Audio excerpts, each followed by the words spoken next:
All right, let's see. And someone will take attendance or record attendance. All right, well then let's call the meeting to order and go through roll call. We can start with, we have interim finance director Marvin Davis, myself, vice chair Brian Westcott, city council vice chair Cecilia Taylor, committee member Carol Wong, vice mayor Jen Wilson, committee member Mark, let me see, I can't. Mark, could you say you're in Norrington? Wait, you're muted. Yeah, it's Matt Normington.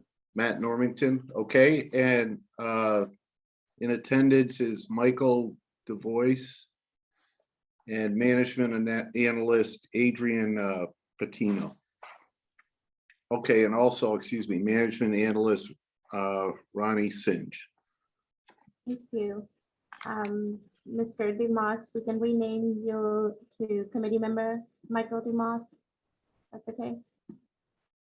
You're muted, sir. You're muted, Michael.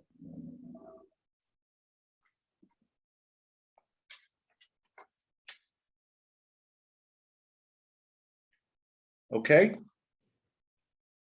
But Michael's still muted.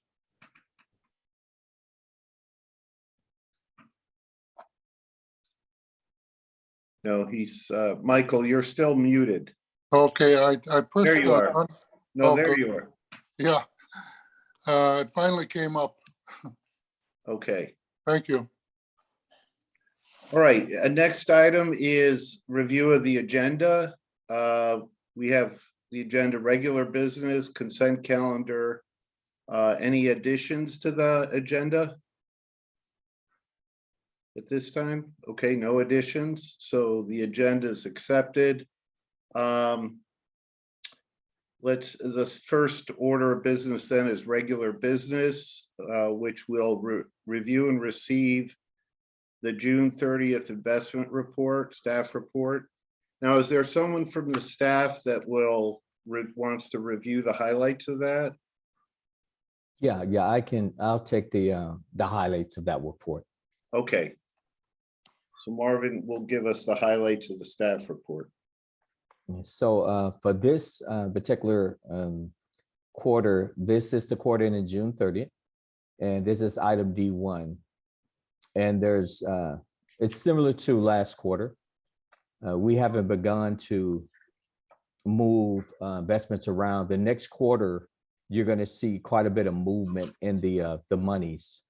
So, but for this quarter, you can see that the portfolio size about 145.7 million, and you can see the amortized cost about 148.4.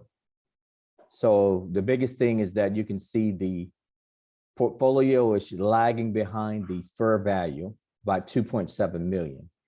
And what that essentially means is that interest rates are rising in the portfolio. It's invested in securities that are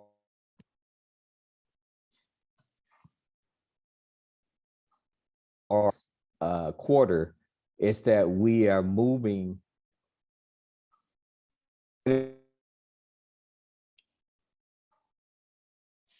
longer investments, and you'll see that in the next quarter. And so for right now, though, don't be alarmed.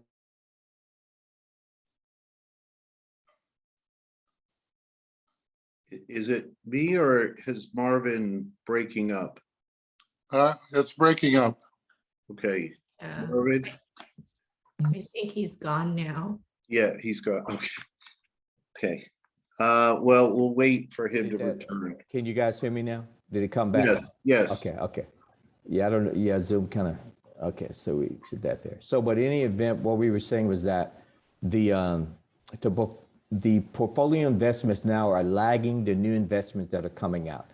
And so you've seen you've heard about the interest rates climbing, right? Correct.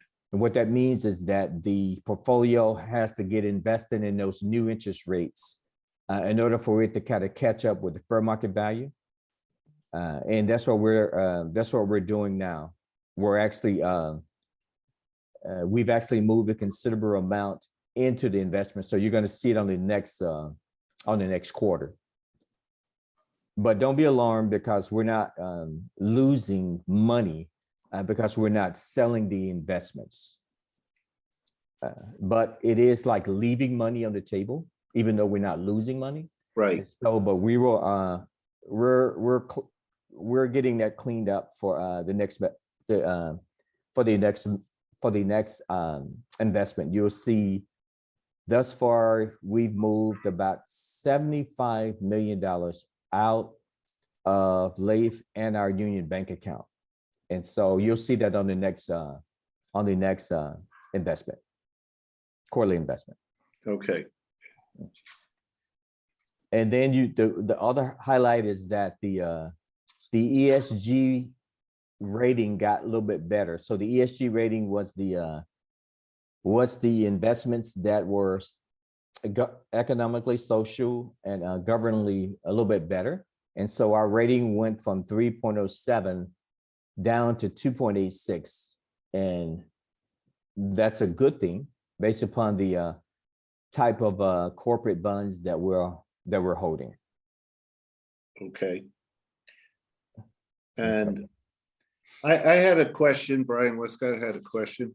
What is there a policy on what cash position you maintain? Yes. Our investment policy indicates that we can invest as long as it's in accordance with investment policy. But there is no policy that says how much you have to hold liquid. And in other words, there's no policy that said it, but the policy that we're kind of incurring to is the performance comparison. So when you look at the performance comparison, right? Right. Our performance is compared to the 1-year treasury note. And the portfolio is still outperforming the 1-year treasury note. But that's, even though it's not a big performance comparison, it's still outperforming that.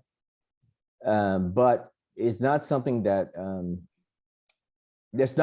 I would consider the portfolio is doing its best, because like what we pointed out, carrying like 56 million in LAIF and 46 million in Union Bank, this is 100 million liquid. Obviously, the city doesn't need to be that liquid, right? Right. But now that we've got the budget done, and so I've kind of dialed into the cash management, and so you'll see the next investment report where we've actually moved 75 million out of LAIF and Union Bank, and we've invested it longer term. Right. And so that's the goal for the next quarter, to continue to invest to reduce that liquid percentage. Yeah. Dave and I looked at the cash flows of the city and looking at how the city is spending cash each year. Like the city has we have $150 million budget. You're not going to spend $150 million in 1 year, given the receipts that are coming in. So it's always a balancing act between what is coming into the city in terms of maturing, right? The receipts that are coming in, what is being paid out. And so when I looked at that, and I looked at that over the last year, and we believe that the city should only have about 20 to 25 million in liquid cash between Union Bank and LAIF at any time. So they should really only have about 20 to, it is kind of hard to say, but it shouldn't be 100 million, because essentially there's a lot of money that we should be gathering rather than just sitting there and LAIF for the Union Bank. And so we're cleaning that up. Right. So are you going to try to get that down in the next quarter to around 25 million? Yeah. In fact, Okay. that's already moving down. Right, So okay, yeah. So but at the same time, we are aware that interest rates are rising so fast. So right now we got about 8 or 9 million that's going to mature in this year. So that's about 8 or 9 million going to mature in this year. And then at the same time, the like the new issuance coming out now, they're like 3 to 3.5%, just agencies. And so our portfolio performing at like 1%. So, but there's a balancing act. What Dave and I are aware of is that we don't want to just dump everything right now, because 2 months from now, interest rates could be 5% because they're moving that fast. So if they're 5% and we lock it up at 3, we've left 2 on the table. So there's a balancing act. And so, but interest rates are going very fast now. You guys know this, right? I mean, Right. they're moving, they're running, but at the same time, we don't want to just go lock it all in, because then Dave thinks that by the next quarter, interest rates could be 6-7%. They're going that fast. So we want to have enough liquid, right? If they pop up like that, to grab that too. right, okay. So, So that's the goals for the next quarter. Are there any other questions? Yeah, I had a quick question. All right, Matt, go ahead. And I apologize for my ignorance here. This is my first, I'm new to the committee, but is the 46 million that you referenced at Union Bank, is that embedded here in table 1 somewhere, or is that in addition to the 145? that's a good question, Matt. That is in addition to the 147, 145, because the way our investment policy is written, it doesn't consider that as an investment, but in reality, I consider all the cash as something that should be managed. Yeah. It's kind of all should be managed. So we are, I'm aware of that. That's why we point out in the staff report that 46 million that's in Union Bank, that needs to come out and go into those longer term securities, just to be prudent. It ain't even risky. It's just to be prudent. So, but yeah, we're aware of it. Okay. And then second question, as part of your rebalancing that you're going to be doing over the course of the next few months, is that going to be coming out of not only Union Bank, but also the LAIF fund? Is that also going, is a percentage of the portfolio right now, we see it's 39% in LAIF. Will that, when we come back together in a few months, will that be a smaller percentage of your overall pool? Yes. When you get the September 30 report, because we get this every quarter, that's going to be a smaller percentage. Now, LAIF, the reason why LAIF was that big is because when COVID kind of hit, LAIF was outperforming longer term securities. What that was saying was that people had no faith in what was going to happen with the world's economy. So in other words, LAIF was outperforming long guys.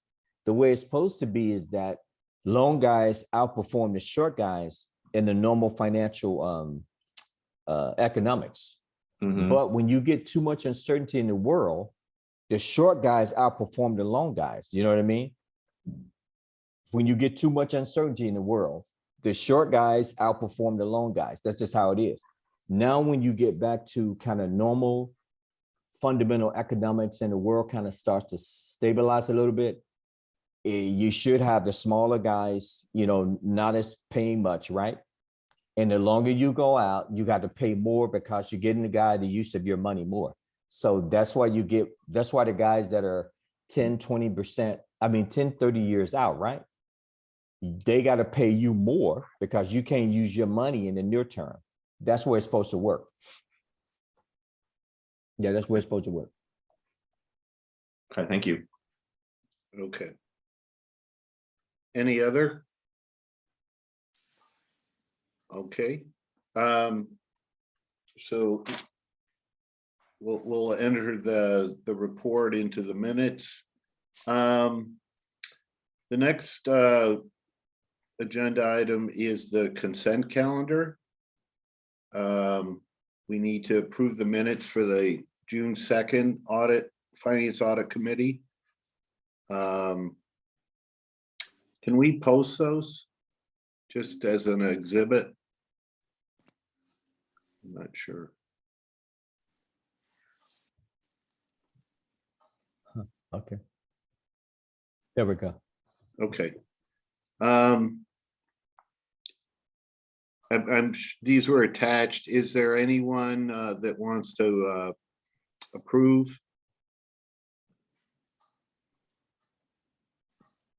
Well, I nominate to approve. Will anyone second? I'll Sure. second. Okay, so the minutes are approved. So what I also wanted to review, since we have the committee, we have our next meeting. Are there any agenda items that we should add, and if there's work that needs to be done for the next meeting?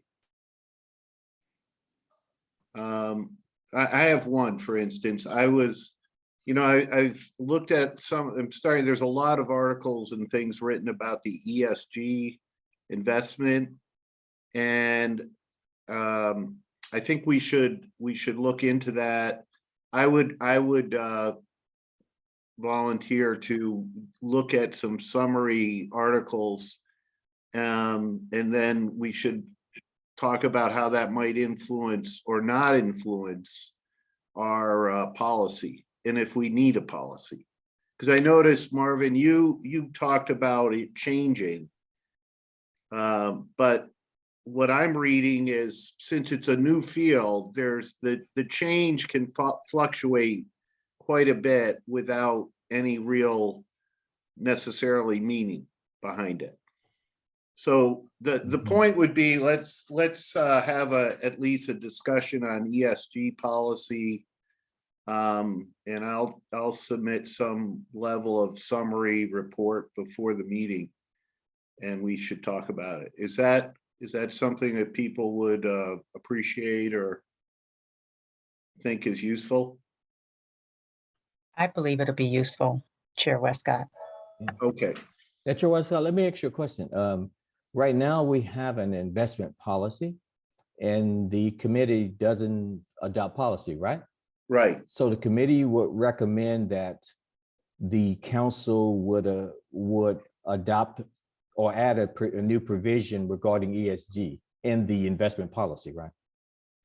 That's how it would work. We would say, or in some cases, we might say, we would recommend at this time that since the field is so new, that there shouldn't be necessarily a firm policy that might influence your investment decisions at this point. Let's say you had a number to target, right? You had and for that you had to give up some, let's say, good investments, or what you felt were good investments for less, less return to meet that.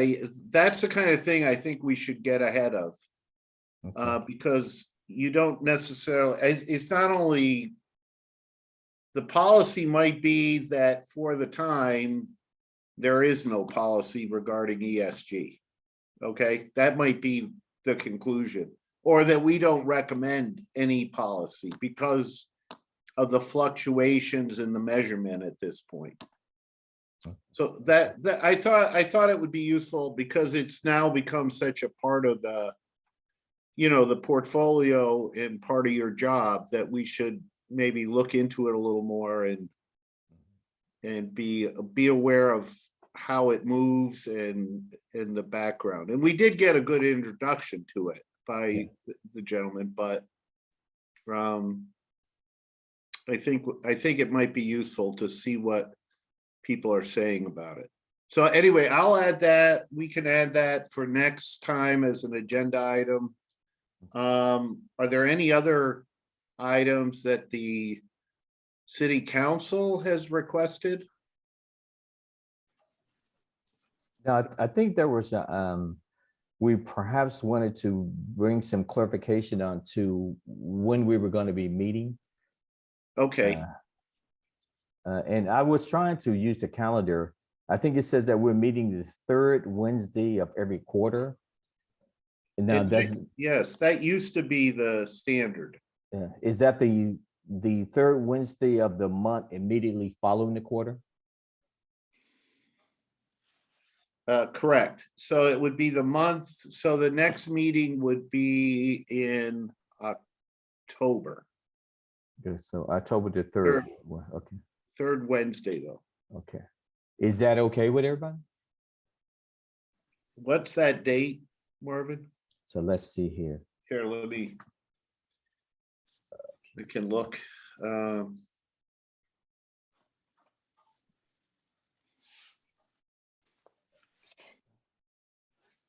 So it would be October 19th, I believe. October 19th? Okay, okay. Okay, so let's set that as the next meeting. The other question I had is there, I don't know if there is interest in actually going back to in-person meetings? I don't know what the city's doing on that.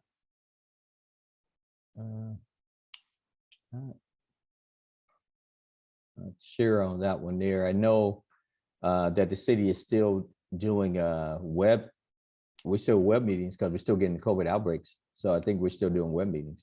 Right, does the council meets in person though, correct?